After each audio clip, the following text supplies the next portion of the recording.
नमस्कार साथियों, हम पढ़ रहे थे बुद्धि टॉपिक और बुद्धि टॉपिक के अंतर्गत हमने अध्ययन किया था पूर्व के वीडियो में बुद्धि की विशेषताओं के बारे में और हमने वहां कंप्लीट बुद्धि की विशेषताएं पढ़ ली थी। लेकिन लास्ट में हमने कुछ 4 शब्द बताए थे। कौन कौन से? एक बताया था जन्मजात, विकास, विभिन्न, योग्यता, प्रभाव। ये शब्द क्या है? इन 4 शब्दों के आधार पर जितने भी आपने बुद्धि की 32 विशेषताएं पढ़ी है उनको इन 4 शब्दों के आधार पर हम याद रख सकते हैं। तो उन विशेषताओं को कैसे याद रखना है वो आपको मैं तरीका बता रहा हूं। तो देखिए, बुद्धि की विशेषताओं को याद करने का तरीका क्या है, मैंने पहले इसको बता चुका हूं, लेकिन उसको याद कैसे करना है ये ध्यान रखना है। मुख्य मुख्य जो बिंदु है, देखो शब्द है जन्मजात। मैंने आपको पहले लाइन ये बताई थी कि बुद्धि एक जन्मजात शक्ति है। तो आपको याद रखना है यहां पर कि बुद्धि क्या है। एक ये लाइन याद रखना, बुद्धि एक क्या है? बुद्धि एक जन्मजात, बुद्धि एक क्या है? जन्मजात शक्ति है। बुद्धि क्या है? एक जन्मजात शक्ति है। ठीक है ना, ये हमने आपको बताया था। जो आपको मैंने बताया था जो वंशानुक्रम से, किससे? वंशानुक्रम से प्राप्त होती है। जो व्यक्ति को किससे प्राप्त होती है? वंशानुक्रम से प्राप्त होती है। वंशानुक्रम से प्राप्त होती है, ये हमने आपको बताया था। ठीक है ना। फिर हमने आपको बताया था कि बुद्धि क्या है? एक जन्मजात योग्यता है। बुद्धि क्या है? एक जन्मजात योग्यता है। बुद्धि क्या है? एक जन्मजात योग्यता है, ये हमने आपको बताया। ठीक है। फिर हमने आपको बताया था बुद्धि क्या है? एक जन्मजात क्षमता है। क्या है? जन्मजात क्षमता है। ठीक है। फिर हमने बताया था बुद्धि क्या है? एक प्राकृतिक देन है। बुद्धि क्या है? एक प्राकृतिक देन है। बुद्धि क्या है? एक प्राकृतिक देन है। फिर हमने बताया था बुद्धि जो है जन्मजात, जो है जन्मजात। ठीक है ना, आप यूं लिख सकते हो बुद्धि वंशानुक्रम, बुद्धि वंशानुक्रम एवं वातावरण की अंतःक्रिया की अंतःक्रिया का परिणाम है। अंतःक्रिया का क्या है? क्रिया का परिणाम है। परिणाम है। ठीक है। तो फिर से समझना, हमने आपको बुद्धि की विशेषताओं के बारे में पढ़ाए थे। अब उनको याद कैसे करना है ये ध्यान रखना है। जन्मजात से याद रखना कि बुद्धि एक जन्मजात शक्ति है। ठीक है ना, जो व्यक्ति को वंशानुक्रम से प्राप्त होती है, हमने आपको बताया। ठीक है ना। फिर आपको याद रखना बुद्धि एक जन्मजात योग्यता है, इसको योग्यता कहते हैं। ठीक है। बुद्धि एक जन्मजात क्षमता है, हमने बताया। बुद्धि एक प्राकृतिक देन है। ठीक है ना। और फिर हमने बुद्धि वंशानुक्रम, वही मतलब जन्मजात, वंशानुक्रम एवं वातावरण की अंतःक्रिया का क्या है? परिणाम है। यानी बुद्धि व्यक्ति को जन्म से प्राप्त होती है, लेकिन इसका विकास आप वातावरण में रह करके कर सकते हैं। तो वंशानुक्रम वातावरण का क्या है? परिणाम है। ठीक है ना। इस प्रकार जन्मजात से आपको कुछ लाइनें याद रखनी है। फिर हमने इसके अंतर्गत बताया था कि बुद्धि एक जन्मजात शक्ति है, बुद्धि एक जन्मजात योग्यता है, क्षमता है। इसका जो है ये हमें कैसे पता चलेगा? तो हमें ऐसे पता चलेगा कि कुछ बालक जो होते हैं जन्म से क्या होते हैं? बुद्धिमान होते हैं, और कुछ बालक जन्म से मूर्ख या जड़ बुद्धि वाले होते हैं। तो ये इसका प्रमाण मिलता है कि ये बुद्धि जन्मजात शक्ति है। इसका प्रमाण क्या है कि हमें पता लगता है कि कुछ बालक जो है जन्म से बुद्धिमान होते हैं, कुछ बालक जन्म से मूर्ख या जड़ बुद्धि वाले होते हैं। तो बताओ, जन्म से ये आपको लाइनें याद हो जाएंगी। अब आता है जब बुद्धि व्यक्ति पैदा हो गया, ठीक है, बालक, तो अब बुद्धि का उसका विकास होगा। बुद्धि का तो देखो विकास कहां से स्टार्ट होगा, पहले ये ध्यान रखना। तो हमने आपको बताया था कि बुद्धि का विकास जन्म से लेकर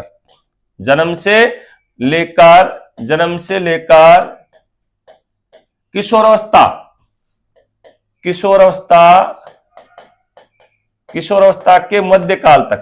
के मध्यकाल तक, ये ध्यान रखना। मध्यकाल तक किसका विकास होता है? बुद्धि का विकास जन्म से लेकर किशोरावस्था के मध्यकाल तक होता है। फिर हमने आपको बताया था कि बुद्धि का जो तीव्र विकास होता है, तो बताओ बुद्धि का तीव्र विकास कौन सी अवस्था में? शेष अवस्था में होता है, ये आपको बताया गया। ठीक है ना, शेष अवस्था में होता है। फिर आपको बताया गया था कि बुद्धि का जो सर्वाधिक विकास होता है, बुद्धि का सर्वाधिक जो विकास होता है, सर्वाधिक विकास बताओ वो कौन सी अवस्था में होता है? तो हमने आपको बताया किशोर अवस्था में। कौन सी अवस्था में? किशोर अवस्था में होता है। ठीक है ना, ये ध्यान रखना। फिर हमने आपको बताया कि स्पीयरमैन के अनुसार, किसके अनुसार? स्पीयरमैन के अनुसार बुद्धि का विकास 14 से और 16 वर्ष तक होता है, ये हमने आपको बताया। फिर हमने आपको बताया कि टर्मन के अनुसार, टर्मन के अनुसार बुद्धि का विकास 15 वर्ष तक होता है, ठीक है ना। टर्मन के अनुसार बुद्धि का विकास कब तक होता है? 15 वर्ष तक होता है। फिर हमने आपको बताया कि बुद्धि का विकास एक निश्चित आयु तक होता है। कब तक होता है? निश्चित आयु तक होता है। और वो निश्चित आयु टर्मन के अनुसार कितनी मानी? 15 से 20 वर्ष। कितना? 15 से 20, सॉरी वुडवर्थ के अनुसार, टर्मन नहीं, कौन? वुडवर्थ कहता है ऐसा। वुडवर्थ के अनुसार बुद्धि का विकास निश्चित आयु तक होता है, ठीक है ना। फिर हमने आपको बताया था हाँ कि बुद्धि की लंबवत वृद्धि होती है। लंबवत जो वृद्धि होती है वो 16 से 18 वर्ष। और बुद्धि की जो क्षैतिजीय जो बुद्धि की वृद्धि होती है वो क्या चलती है? जीवन पर्यंत। कैसे चलती है? जीवन पर्यंत। बताओ, ये सारी लाइन हमने आपको बताई थी कि नहीं? फिर से देख लीजिए। बुद्धि के विकास के अंतर्गत कि बुद्धि का विकास जन्म से लेकर किशोरावस्था के मध्यकाल तक होता है। फिर बुद्धि का तीव्र विकास शिशुअवस्था में होता है। बुद्धि का सर्वाधिक विकास किशोरावस्था में होता है। स्पीयरमैन के अनुसार बुद्धि का विकास 14 से 16 वर्ष तक होता है। टर्मन के अनुसार बुद्धि का विकास 15 वर्ष तक होता है। और बुद्धि एक निश्चित आयु तक विकसित होती है, वुडवर्थ के अनुसार 15 से 20 वर्ष। और बुद्धि की लंबवत वृद्धि 16 से 18 वर्ष तक होती है। और क्षैतिज जो है वृद्धि जीवन पर्यंत चलती रहती है, ठीक है ना। ये हमने आपको विकास के अंतर्गत बताया था। अब नेक्स्ट जो आती है वो आपको ध्यान रखना है थोड़ा। तो देखो, इसमें नेक्स्ट जो आती है वो विभिन्न योग्यताएं। क्या आती है? विभिन्न योग्यताएं। ये ध्यान रखना आप। नेक्स्ट जो पॉइंट आता है वो क्या आता है? विभिन्न योग्यताएं। क्या आती है? विभिन्न योग्यताएं। ये ध्यान रखना आपको, ठीक है ना। विभिन्न योग्यताएं। अब विभिन्न योग्यताएं में हमें क्या क्या याद रखना है, ये ध्यान रखना है। विभिन्न योग्यताओं में हमें क्या क्या याद रखना है, तो ध्यान रखना है हमें विभिन्न योग्यताओं में याद रखना है हमें। अब देखो, हमने आपको बताया था विभिन्न योग्यताओं को योग को क्या कहते हैं? बुद्धि कहते हैं। हमने क्या बताया था? हमने बताया था आपको विभिन्न योग्यताओं और हमने बताया था विभिन्न क्षमताओं के योग को बताओ क्या कहते हैं? बुद्धि कहते हैं। विभिन्न योग्यताओं विभिन्न क्षमताओं के योग को क्या कहते हैं? बुद्धि कहते हैं। हमने बताया कि बुद्धि एक इकाई न होकर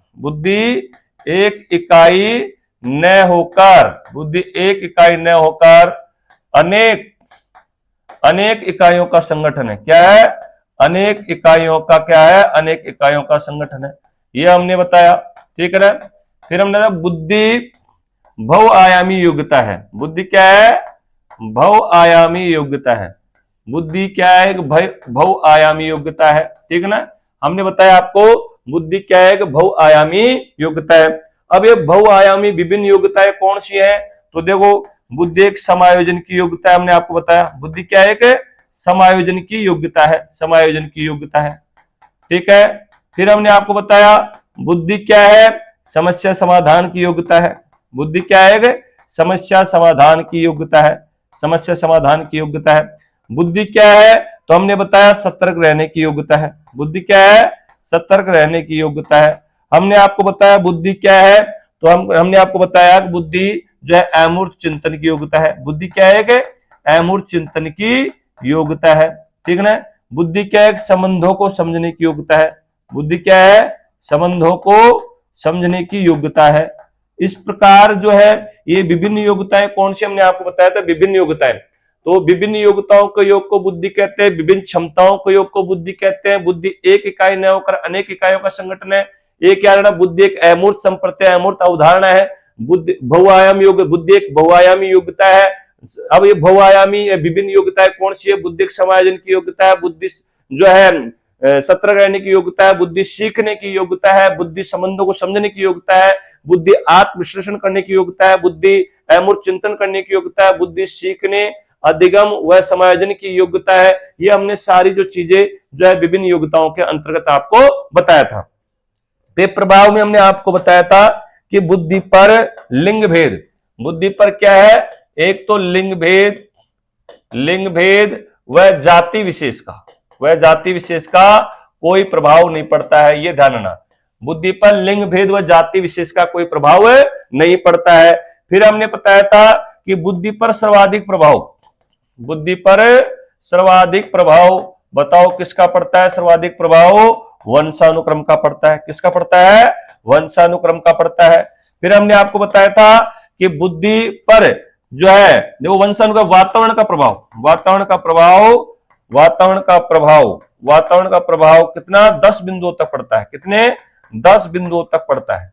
ठीक है, 10 बिंदुओं तक पड़ता है।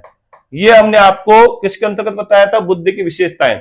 तो हमने वहां 32 टाइम जो लिखा है उसका सार रूप में हमने आपको बताया कि आपको याद कैसे करना है, ये विशेषताएं याद कैसे रहेगी। और धारणा विशेषताओं में से क्या आते हैं? डेफिनेट प्रश्न आते हैं। तो ये क्या होगी? बुद्धि की विशेषताएं। अब हम पढ़ते हैं बुद्धि के प्रकार। नेक्स्ट जो पॉइंट आएगा इसमें वो क्या आएगा? बुद्धि के प्रकार। अब देखिए बुद्धि के प्रकार के अंतर्गत सर्वप्रथम क्या पढ़ना है वो ध्यान रखना है। देखिए हमारा पॉइंट है बुद्धि के प्रकार। क्या है?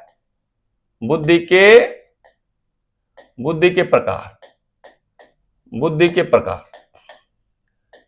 अब देखो बुद्धि के प्रकार में क्या पढ़ना है आपको। सर्वप्रथम मैं उसके बारे में बात करूंगा। बुद्धि के प्रकार में क्या पढ़ना है? बुद्धि के प्रकार, पॉइंट का नाम क्या है हमारा? बुद्धि के प्रकार। बुद्धि के प्रकार, टाइप्स ऑफ इंटेलिजेंस, बुद्धि के प्रकार। अब देखो प्रकार किस किसने बताए? मनोवैज्ञानिकों ने। पहले मैं उसके बारे में बात करेंगे हम, भाई प्रकार किस किसने बताए। अब देखो बुद्धि के प्रकार बताए हैं एक तो गैरट, थॉर्नडाइक, ठीक है, फ्रीमैन और वर्नन ने। ठीक है, तो उसके बारे में हम बात करेंगे। तो देखो सर्वप्रथम बात करें गैरट के अनुसार। किसके अनुसार? गैरट के अनुसार, गैरट के अनुसार, गैरट के अनुसार बुद्धि के प्रकार, गैरट के अनुसार बुद्धि के प्रकार। ठीक है, अब देखो गैरट ने बुद्धि के कितने प्रकार बताए? 3 प्रकार बताए। कितने प्रकार बताए? 3 प्रकार बताए। बताओ गैरट ने बुद्धि कितने प्रकार बताए? 3 प्रकार बताए। अब 3 प्रकार कौन कौन से बताए सब ध्यान रखना। तो आपको ध्यान रखना है मूर्त बुद्धि। क्या बताया? एक तो मूर्त बुद्धि, एक बताया इन्होंने अमूर्त बुद्धि। कौन सा प्रकार बताया? बताइए, अमूर्त बुद्धि। ठीक है ना, एक प्रकार बताया मूर्त, एक बताया अमूर्त और एक बताया सामाजिक बुद्धि। कौन सी बुद्धि? सामाजिक बुद्धि। कौन सी बुद्धि बताइए? सामाजिक बुद्धि। ठीक है, तो गैरट के अनुसार बुद्धि कितने प्रकार होते हैं? 3 प्रकार होते हैं। कौन कौन से होते हैं सर? मूर्त, अमूर्त और सामाजिक। ठीक है ना, मूर्त कंक्रीट, अमूर्त एब्स्ट्रैक्ट और सोशल इंटेलिजेंस, ये किसने बताया? गैरट के अनुसार। अब दूसरा आता है थॉर्नडाइक के अनुसार। किसके अनुसार? थॉर्नडाइक के अनुसार। थॉर्नडाइक के अनुसार बुद्धि के प्रकार, बुद्धि के प्रकार। नेक्स्ट है थॉर्नडाइक के अनुसार बुद्धि के प्रकार। तो इसने भी कितने प्रकार बताए? 3 प्रकार बताए। बुद्धि कितने प्रकार बताए? 3 प्रकार बताए थॉर्नडाइक ने भी। सर 3 प्रकार कौन कौन से बताए? तो आपको याद रखना 3 प्रकार कौन से। ये जो मूर्त बुद्धि है, मूर्त बुद्धि कहा इसको, इसने यांत्रिक बुद्धि कहा। क्या कहा इसको? यांत्रिक बुद्धि नाम दिया।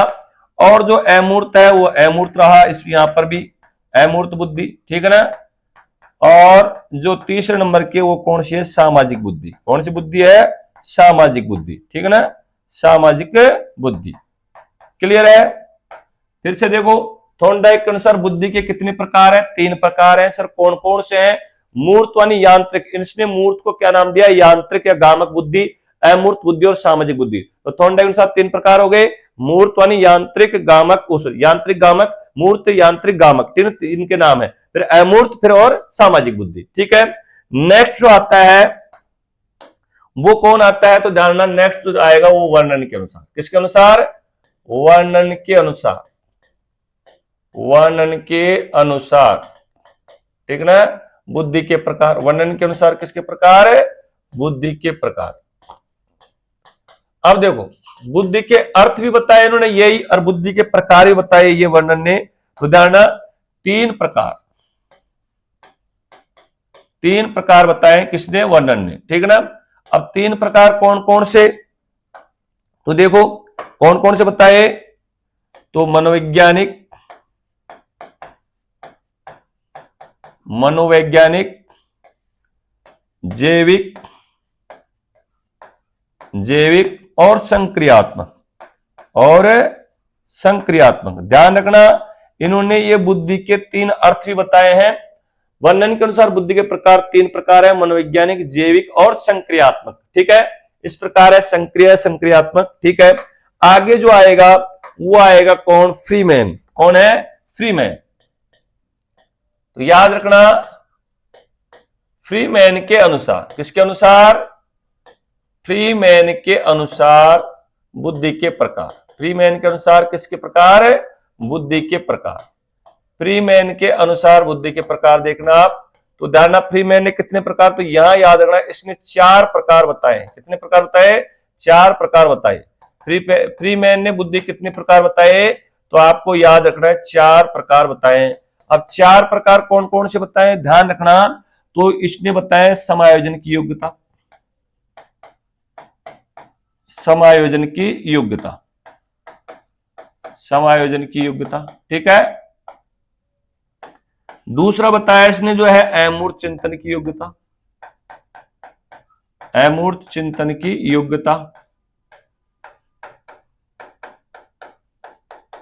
तीसरा बताया इसने सीखने की योग्यता, सीखने की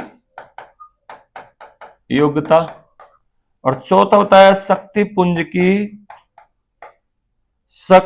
की सामान्य योग्यता,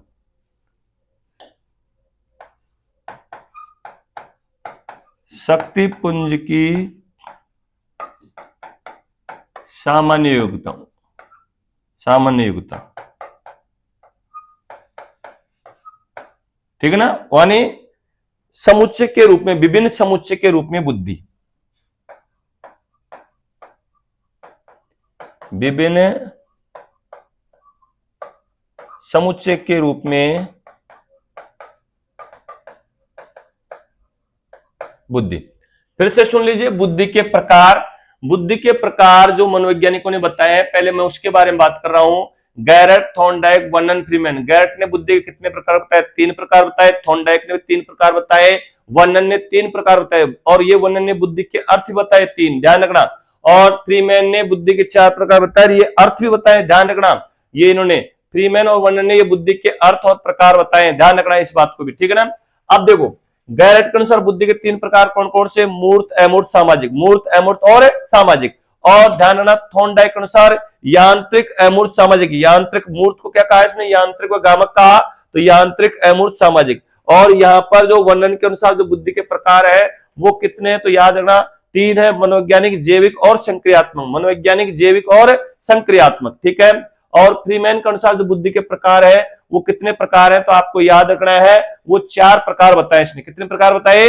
4 प्रकार। वो 4 प्रकार कौन कौन से? तो आपको याद रखना, समायोजन की योग्यता, अमूर्त चिंतन की योग्यता, सीखने की योग्यता, शक्तिपुंज की सामान्य योग्यता, या इसी कहते हैं विभिन्न समुच्चय के रूप में बुद्धि। इस प्रकार इसने जो है बुद्धि के कितने प्रकार बताए हैं, जो है अलग अलग मनोवैज्ञानिकों ने बुद्धि के प्रकार बताए हैं। ऐसे आप आगे पढ़ोगे, जैसे हैब ने बुद्धि के 2 प्रकार बताए हैं, इसी प्रकार जो है कैटलोहॉर्न ने बुद्धि के 2 प्रकार बताए हैं। इस प्रकार जो है आपके गार्डनर ने बुद्धि के कितने प्रकार बताए हैं? 9 प्रकार बताए हैं। तो आपको एक प्रश्न तो आपसे ऐसे पूछ लिया जाता है कि थॉर्नडाइक ने बुद्धि कितने प्रकार बताए, ठीक ना, या फिर गैरट ने बुद्धि कितने प्रकार बताए, हैब ने बुद्धि कितने प्रकार बताए, गार्डनर ने कितने बुद्धि के प्रकार बताए। इस प्रकार आपको संख्या याद रखनी है और साथ में उनका नाम याद रखना है।